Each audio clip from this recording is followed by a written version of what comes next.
And then, if you're overdriving, you get that really muffled, overgained sound. Or it sounds really quiet. Yeah, or people are always commenting we can't hear you. Can't hear the pastor. What if we did the whole podcast like this? That'd be kind of creepy. Yeah. Okay.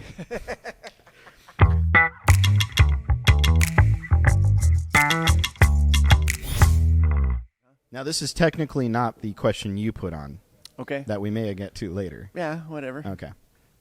Stuart, why does my live stream sound so bad? Well, let's separate this out a little bit. Let's say that you have musicians that sound pretty good, like that can sing and play. We should start there. Okay. Because you could go down that rabbit hole of, well, they're not, maybe they need lessons. Your band didn't magically get better as they came. Yeah. Let's not go down that rabbit hole. Yeah. We've already discussed that on another episode.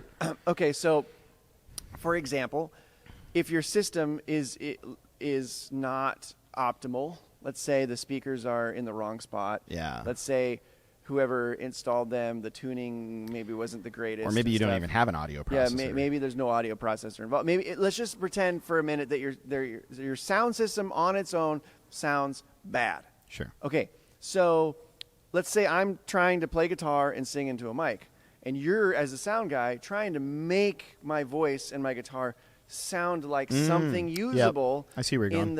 in the sound system. Okay. You're doing a lot of EQ. So you're having to do a lot of stuff. Yep. So now if you're going to listen to the dry signal of that's going out to the live stream or whatever. Sure.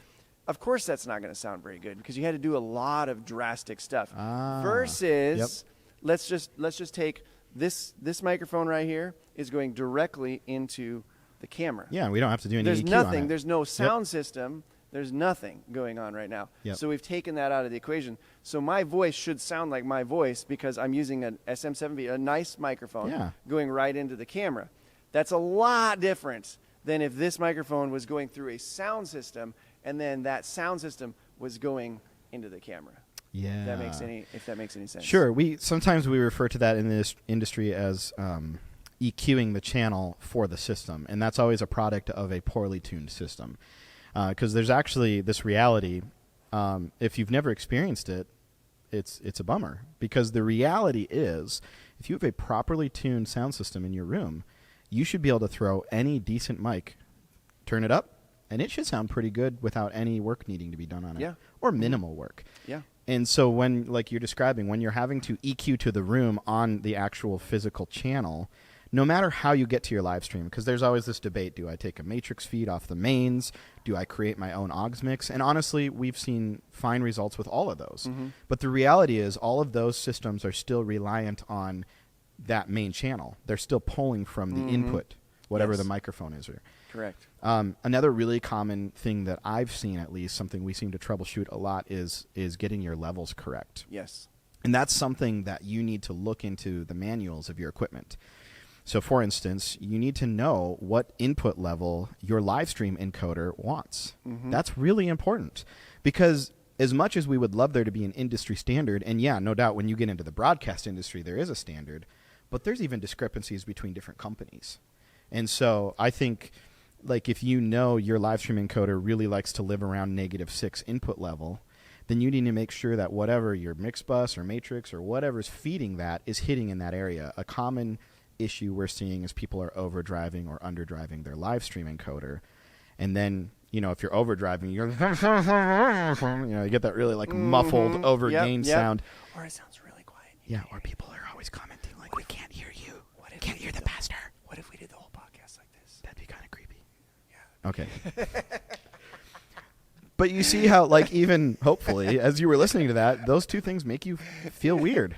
Yeah. Yeah. Exactly. And ideally, you should be dialing in your live stream mix for your pastor. That's usually the most important part of your service. You need their speaking to be at the correct level, and then you would adjust worship and other things around that level.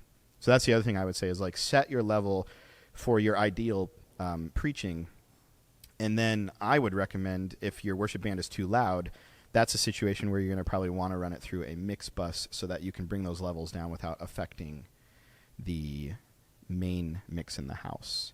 Correct.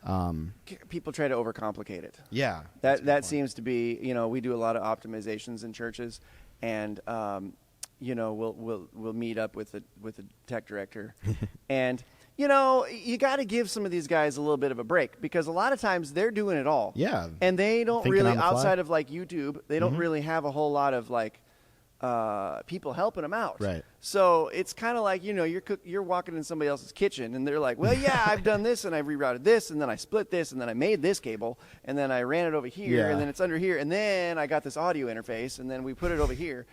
And so a lot of times we just walk in and unplug a lot of we stuff. just kind of unplug it and go from there. So it can be a little interesting. If your live stream isn't sounding good, maybe you should go back to the drawing board and rebuild it. Correct. And start by getting your system tuned. Yes. A professional audio company can do that for you, and that's going to put you in a much better place even there. Yeah.